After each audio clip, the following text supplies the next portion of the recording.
Assalamualaikum warahmatullahi wabarakatuh. Abi bade nyaritakeun babad Sumedang kisah Hanjuang. Tangkal Hanjuang mangrupakeun lambang kajayaan Karajaan Sumedang Larang. Eyang Jaya Perkasa mangrupakeun senopati nu terakhir di Sumedang samemeh runtuhna Karajaan Pakuan Pajajaran. Eyang Jaya Perkasa bisa nyelamatkeun mahkota Karajaan Binokasih jeung atribut Karajaan sejenna sarta dipasrahkeun ka Raja Sumedang Larang. Tisaprak pengiriman mahkota anjeunna jadi senopati ti Karajaan Sumedang Larang. Aya Beja putri Harisbaya jeung Pangeran Geusan ulun jadi pasea antara Cirebon jeung Sumedang Larang.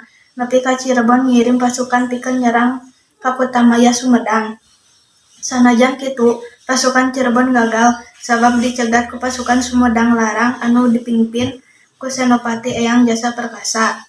Kacaritakeun samemeh Eyang Jaya Perkasa rek nyanghareupan pasukan Cirebon, anjeunna melak tangkal Hanjuang di Kutamaya tuluy nitipkeun Beja.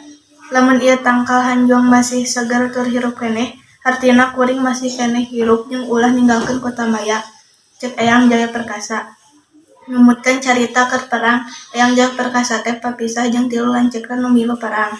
Salah sahiji dulurna nu ngaranna Nangonan curiga yen Eyang Jaya Perkasa teh geus gugur dina peperangan tuluy mutuskeun balik ka Kutamaya pikeun mamatahan Pangeran Geusan ulun pikeun mindahkeun puser pamarentahan Sumedang Larang ti Kutamaya ka dayeuh luhur minangka pertahanan anu pohara strategis. Sesarahan wewengkon Sindangkasih Majalengka minangka pangmayaran talak ka Raja Cirebon sarta nikahna Putri Harisbaya jeung Pangeran Geusan ulun kungsi ngadamelkeun pacekcok antara Cirebon jeung Sumedang Larang.